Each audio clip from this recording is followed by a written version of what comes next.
Hello students, welcome to the class of MA Final Sociology, Paper 1, Unit 4. जैसा कि आप देख पा रहे हैं अपने स्क्रीन्स पर, आज की क्लास में हम अध्ययन करने जा रहे हैं सिंबॉलिक इंटरैक्शनिज्म, प्रतीकात्मक अंतःक्रियावाद, और इस परिप्रेक्ष्य को हर्बर्ट ब्लूमर का जो योगदान है उसकी विवेचना आज हम प्रारंभ करेंगे। और आज की क्लास में हम देखेंगे हर्बर्ट ब्लूमर का एक संक्षिप्त परिचय और उनका जो यह सैद्धांतिक परिप्रेक्ष्य है, ये जो सैद्धांतिक अभिमुखन है, वह किन लोगों से प्रभावित रहा, किन विद्वानों से वे प्रभावित रहे, इसकी एक संक्षिप्त चर्चा आज के वीडियो में हम करेंगे। मैं Anupama Saha, associate professor sociology, government college Sirohi, Rajasthan. जैसा कि आप देख पा रहे हैं अपने स्क्रीन्स पर, bloomer was born in the USA in the year 1900। तो हर्बर्ट ब्लूमर का जन्म अमेरिका में हुआ सन 1900 में। He graduated from the University of Chicago where he studied sociology and social psychology. तो उन्होंने जो अपनी विश्वविद्यालय की शिक्षा है वह यूनिवर्सिटी ऑफ शिकागो से पूरी की और वहाँ पर विश्वविद्यालय में उन्होंने समाजशास्त्र और सामाजिक मनोविज्ञान का अध्ययन किया। He was the student of noted social psychologist G.H. Mead and sociologists like Thomas and Park.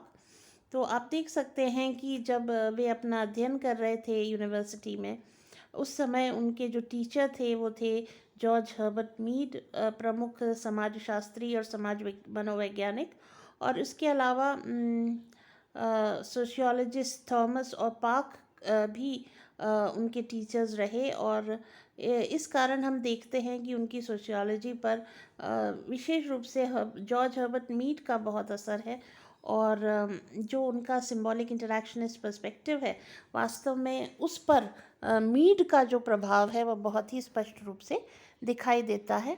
आप लोग जॉर्ज हर्बर्ट मीड के बारे में जानते ही हैं। पिछली क्लासेस में भी आपने उनका जो स्व की अवधारणा का जो सिद्धांत के विकसित होने का जो सिद्धांत आपने पढ़ा, जो समाजीकरण का सिद्धांत आपने पढ़ा, उसके संदर्भ में आपको जॉर्ज हर्बर्ट मीड के विचारों से परिचित होने का अवसर मिला था। और सिंबॉलिक इंटरैक्शनिज्म के संदर्भ में भी आपने जॉर्ज हर्बर्ट मीड के विचारों को पढ़ा है, तो इस कारण आप सभी भली भांति परिचित हैं जॉर्ज हर्बर्ट मीड का जो योगदान है समाजशास्त्र को और सिंबॉलिक इंटरैक्शनिज्म को। तो जॉर्ज हर्बर्ट मीड के सानिध्य में उन्होंने अपना अध्ययन किया, और इसीलिए हम पाते हैं कि उन पर जॉर्ज हर्बर्ट मीड का बहुत ज़्यादा असर है। After completing his PhD, he started teaching at the University of Chicago.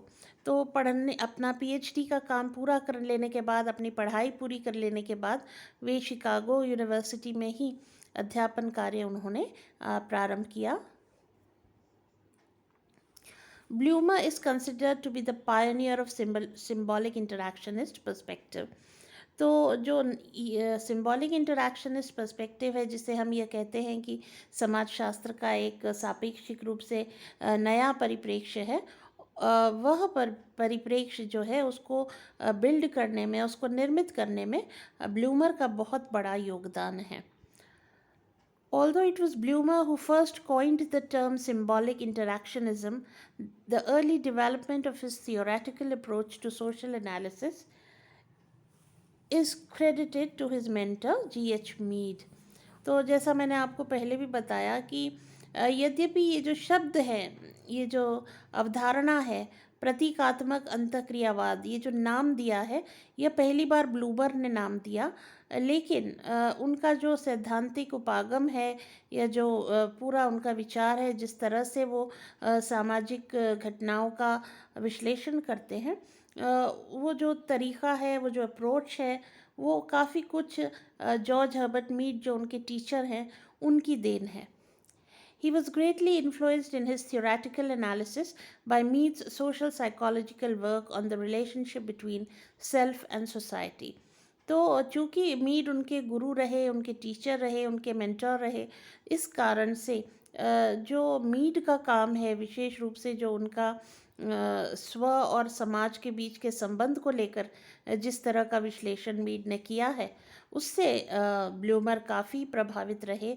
और ब्लूमर का एक बहुत बड़ा कंट्रीब्यूशन, या हम कह लें ब्लूमर की एक बहुत सिग्निफिकेंट पोजीशन यह भी थी कि वे ये मानते थे कि जो क्लासिकल थियोरीज हैं समाजशास्त्र की, और विशेष रूप से जो प्रकारवादी सिद्धांत है समाज का, वह जिस तरह से सामाजिक संरचना के माध्यम से समाज को समझने की कोशिश करता है, या सामाजिक प्रघटनाओं को समझने की कोशिश करता है, वह बिल्कुल भी ठीक नहीं है, क्योंकि उसके ज़रिए से हम सामाजिक घटनाओं को, सामाजिक व्यवहारों को और सामाजिक अंतर्क्रिया की जो बारीकियां हैं, उनको नहीं समझ सकते। तो इसलिए वे काफ़ी प्रभावित रहे मीड के जो एनालिसिस है, मीड का जो समाज के संदर्भ में जो व्याख्या है, जिसमें वो ये मानते हैं कि मनुष्य का जो स्व की अवधारणा है, जो सेल्फ की का जो आइडिया है, वह सोशल इंटरैक्शन के ज़रिए, सामाजिक अंतर्क्रिया की प्रक्रिया के दौरान निर्मित होता है। और वास्तव में समाज कोई दी हुई, कोई गिवन एंटिटी नहीं है, बल्कि वह सामाजिक अंतर्क्रिया के दौरान निर्मित होती है। तो समाज कोई दिया हुआ नहीं है, बल्कि समाज जो है वह मनुष्य, व्यक्ति निरंतर अंतर्क्रिया के माध्यम से क्रिएट करता है, और वह उसके अंदर सक्रिय सहभागिता करता है।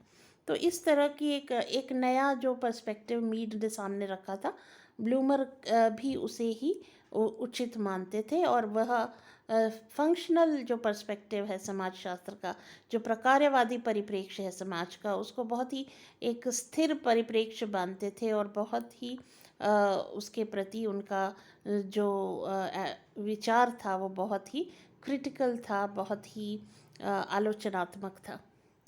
Another great influence on Bloomer was Charles Elwood.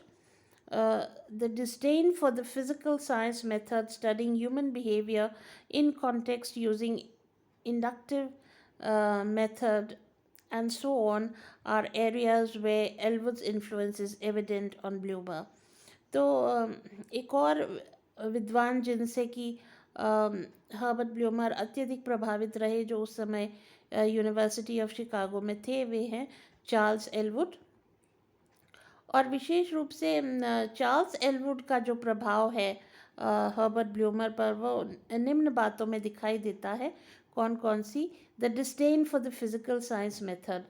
तो ब्लूमर हमेशा जो फिज़िकल साइंस या नेचुरल साइंसेस के जो तरीक़े हैं, जो साइंटिफिक मेथड जिस तरह से वहाँ पर इस्तेमाल होता है, उनका हूबहू समाज को समझने या सामाजिक व्यवहारों को समझने के लिए प्रयोग करने की जो प्रवृत्ति हमें फंक्शनल पर्सपेक्टिव में या प्रकार्यवादी सिद्धांत में, जो हमारा जो क्लासिकल सोशियोलॉजी में दिखाई देती है, वह जो है उसे वह ब्लूमर उचित नहीं मानते थे। और उनका ये मानना था कि समाज को समझने के लिए मनुष्य की चेतना को, मनुष्य के लगातार अपने समाज को समझने और अर्थ देने की प्रक्रिया को, इंटरैक्शन की, अंतर्क्रिया की प्रक्रिया को समझने से ही किया जा सकता है। और हम समाज को फिज़िकल साइंसेस के मेथड से नहीं समझ सकते। तो यह बात चार्ल्स एलवुड ने भी बहुत वेहमेंटली, बहुत स्ट्रांगली सामने रखी थी, और लगभग यही बात ब्लूमर भी कहते हैं। इसके अलावा studying human behaviour in context, दूसरी एक और महत्वपूर्ण बात जो चार्ल्स एलवुड की, जिसे ब्लूमर ने भी स्वीकार किया है, वो यह है कि मनुष्य का व्यवहार को हमेशा एक दी हुई दशा के संदर्भ में देखा जाना चाहिए। आउट ऑफ कॉन्टेक्स्ट हम जो मनुष्य, वो ये कहते हैं कि जो मीनिंग्स हैं, जो अर्थ हैं, वो एक सिचुएशन के अंदर होते हैं, एक दशा के अंदर ही इंडेक्स्ड होते हैं, उसके अंदर ही छिपे हुए होते हैं या अंतर्निहित होते हैं। और अगर हम कॉन्टेक्स्ट को नहीं देखेंगे, अगर हम संदर्भों को नहीं देखेंगे, तो हम मानव व्यवहारों को नहीं समझ सकते। तो इसलिए जो इंडेक्सिकलिटी है मीनिंग्स की, उसके बारे में भी ब्लूमर ने बात की, और यहाँ भी वो चार्ल्स एलवुड का जो असर है उन पर वह दिखाई देता है। इंडक्टिव रीजनिंग की बात उन्होंने कही, ब्लूमर ने, कि हम अलग अलग घटनाओं को देखें और उसके आधार पर हम किसी निष्कर्ष पर पहुँचें। हम पहले कोई नियमों और डिडक्टिव रीजनिंग पर नहीं जाएं कि हम जिस तरह से हम फिज़िकल साइंसेस में देखते हैं कि ये लॉज बना दी जाती हैं और उन लॉज के आधार पर हम घटनाओं को समझते हैं। यहाँ पर वे कह रहे हैं कि हम इंडिविजुअल इंटरैक्शंस को देखें और उसके आधार पर हम निष्कर्ष तक पहुँचें। तो इस तरह से हम समाजशास्त्र में घटनाओं को आगमन विधि के या आगमन तर्क के माध्यम से समझ सकते हैं। तो इस तरह से आगमन तर्क की बात करना, संदर्भों की बात करना, मीनिंग्स की बात करना, और फिज़िकल साइंस के जो मेथड्स हैं उनका समाजशास्त्र या समाजशास्त्रीय अध्ययनों में प्रयोग न करने की बात जहाँ तक है, उससे वे लगता है कि वे चार्ल्स एलवुड के जो विचार हैं उनसे काफ़ी प्रभावित रहे।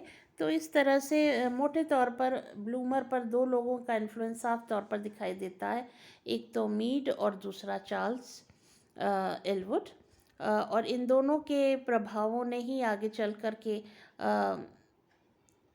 हर्बर्ट ब्लूमर को प्रेरित किया कि उन्होंने सिंबॉलिक इंटरैक्शनिस्ट पर्सपेक्टिव के संबंध में अपना एक थियोरेटिकल फॉर्मूलेशन, अपना एक सैद्धांतिक निरूपण हमारे सामने प्रस्तुत किया। पहली बार उन्होंने ही शब्द का भी प्रयोग किया, सिंबॉलिक इंटरैक्शनिज्म। हालांकि उस सिद्धांत को बहुत विस्तार से जॉर्ज हर्बर्ट मीड ने पहले रख दिया था, लेकिन उन्होंने यह नाम नहीं दिया था सिंबॉलिक इंटरैक्शनिज्म। यह भी बहुत ही आकस्मिक रूप से उन्होंने हर्बर्ट ब्लूमर ने ये नाम दे दिया सिंबॉलिक इंटरैक्शनिज्म, जो उन्हीं के शब्दों में बाद में काफ़ी पॉपुलर हो गया। तो इस तरह से सिद्धांत की पृष्ठभूमि तो जीएच मीड ने लिख दी थी, लेकिन उस सिद्धांत को विकसित करने में और उसको एक नाम देने में हर्बर्ट ब्लूमर का बड़ा योगदान रहा, और इसलिए हम सिंबॉलिक इंटरैक्शनिस्ट पर्सपेक्टिव के संदर्भ में ब्लूमर को बहुत महत्व देते हैं। अब हम कुछ किताबों के नाम देख लें जो महत्वपूर्ण किताबें ब्लूमर ने लिखी।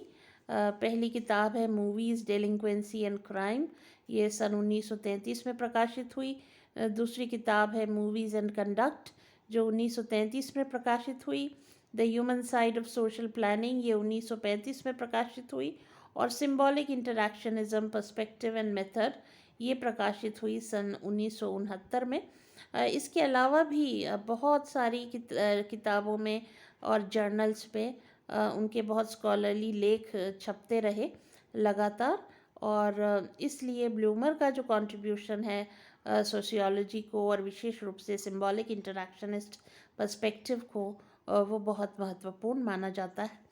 अब अगले वीडियो में हम प्रारंभ करेंगे ब्लूमर का जो कंट्रीब्यूशन है, ब्लूमर का जो थियोरेटिकल फॉर्मूलेशन है सिंबॉलिक इंटरैक्शनिज्म को लेकर के, उसके बारे में विचार से चर्चा हम अगले वीडियो में करेंगे। आप सभी का बहुत बहुत धन्यवाद।